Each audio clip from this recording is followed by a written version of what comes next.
Everyone, চলে এসেছি নতুন একটা ভিডিও নিয়ে। তো জিতু কামাল যার সিনেমা বাবু সোনা যেটা রিলিজ করেছে এবং প্রচন্ড ক্রিটিসাইজ হচ্ছে সেই সিনেমাটা নিয়ে, অনেকের মানে বেশিরভাগ মানুষেরই কিন্তু সিনেমাটা পছন্দ হয়নি এবং তার মধ্যে যে সিনেমাটা যে বাজে সেটা সিলমোহর দিয়ে দিয়েছে স্বয়ং জিতু কামাল নিজেই। সে বলে দিতে যে সিনেমাটা বাজে হয়েছে সেটা সে স্বীকার করছে, কিন্তু ব্যাপারটা হলো যে সব দোষটা কিন্তু সে মেকার্সের ঘাড়ে দিয়ে দিয়েছে এবং বলেছে যে সিনেমা যখন শুটিং করা হচ্ছিল বা সিনেমার আগে কিন্তু তাকে যে স্ক্রিপ্টটা দেওয়া হয়েছিল সিনেমাটা যখন করছে তখন কিন্তু সব পাল্টে দিয়েছে, কিন্তু যেহেতু এটা চুক্তিবদ্ধ থাকে সেই জন্য অনেক মানে আর কিছু করতে পারেনি। কিন্তু ব্যাপারটা এখান থেকে বিতর্কটা শুরু, যে আমি যখন দেখো প্রত্যেকটা সিনেমা প্রত্যেকটা মানে একজন অ্যাক্টর বা অ্যাক্ট্রেসের কাছে তার কাছে একটা বেবি টাইপের, সেটাকে ডেভেলপ করে বড় করে। সিনেমাটা যখন লোকের কাছে যায় তখন সে দেখে যে তার বেবিকে কতজন পছন্দ করছে, কিন্তু কেউ যদি বলে সিনেমা রিলিজ করার আগেও সে বলছে যে এই সিনেমাটা যদি কেউ বাজে বলে বা কেউ সিনেমাটা দেখে হাসে তাহলে আমি নিজে সিনেমা ছেড়ে দেবো, এরকম একটা ব্যাপার। তাহলে তো এখন কি সিনেমা ছেড়ে দেবে? বা এই এই যে স্টেটমেন্টটা উনি দিয়েছিলেন, তো এই স্টেটমেন্টটা কি উনি নিজের মানে ভেবে দিয়েছিলেন? তাহলে যতক্ষণ না সিনেমাটার লোকের অপছন্দ হচ্ছে ততক্ষণ কিন্তু উনি একটা অন্য স্ট্যান্ড পয়েন্টে ছিলেন, কিন্তু যেই সিনেমাটার লোকের পছন্দ হয়নি এবং ফ্লপ করে যাচ্ছে তখন তার শ্যুটটা পুরোপুরি মেকার্সের ঘাড়ে তিনি পুরো বলটা ঘুরিয়ে দিলেন, কোর্টে বলটা দিয়ে দিলেন। তো এটা কিন্তু একদমই ঠিক নয়।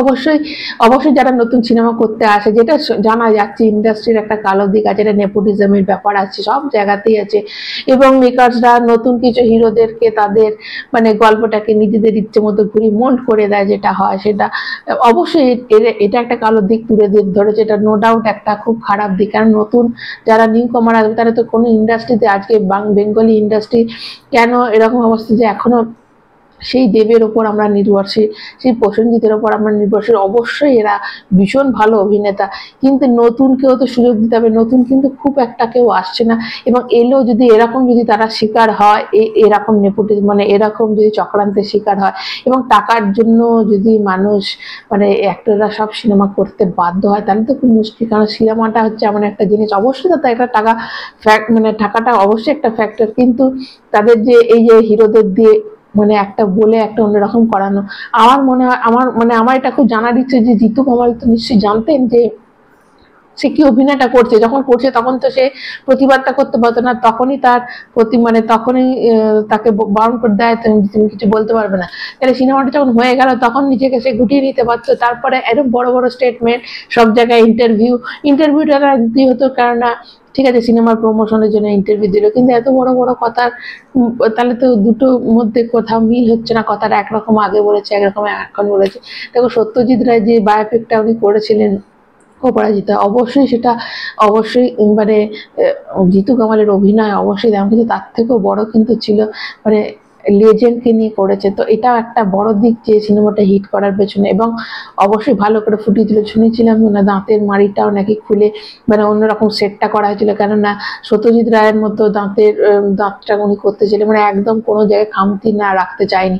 তো এটা তো অবশ্যই একটা অ্যাজ এ হিরো মানে ভালো অ্যাক্টর হিসাবে এইগুলো দিকগুলোকে তুলে ধরেছে, বা এই দিকগুলোকে নিজের বডিতে এগুলো চেঞ্জেস এনেছে, কারণ যে জানে যে পরে আমি আবার অন্য সিনেমা করবো, কিন্তু তারপরেও সে যে চেঞ্জেসগুলো এনেছে অবশ্যই হ্যাটস অফ করা। কিন্তু এই যে ব্যাপারটা হচ্ছে যে আমি কি স্ক্রিপ্ট চুজ করছি সবসময় টাকার জন্য যদি ভাবে, দেখো ফার্স্ট সিনেমা সবার হিট করে যাওয়ার পর সেকেন্ড সিনেমা কিন্তু খুব মানে বাছাই করাটা খুব ডিফিকাল্ট হয়ে যায় যে কিরকম সিনেমাটা করো। ফার্স্ট সিনেমা তো হয়ে গেল ঠিক আছে, সেকেন্ড সিনেমা দিয়ে কিন্তু যুদ্ধটা আসল শুরু হয়, আর সেখানে কিন্তু অনেক অ্যাক্টররাই ফেল করে যায়, কেননা তারা নিজেকে এমন একটা জায়গায় ভেবে নেয়, তারা ভাবে আমি যাই করব লোকে বোধহয় তাই পছন্দ করবে। এই জায়গাটা থেকে যখন কেউ ভাবে তখনই কিন্তু দর্শকরা তাদের নিচে নামিয়ে দেয়। তো এই ক্ষেত্রে এটা অনেকটা অবশ্যই মেকার্সরা অনেকটা দায়ী, কিন্তু তার সঙ্গে কিন্তু অ্যাক্টরও দায়ী, কেননা এই যে যখন এই স্টেটমেন্টগুলো রিলিজ করার আগে বলা হচ্ছে তাহলে সেগুলো সে বলতোই না, এত উদ্যত দেখিয়ে কেন বলে। অনেক কিছু রিভিউয়ার্সের মানে ইউটিউবারের কাছে শুনলাম যে উনি ইন্টারভিউ দেওয়ার সময় অনেক কিছু করেছেন। তো যাই হোক, আমি সেসব বিতর্কে একদমই যাচ্ছি না।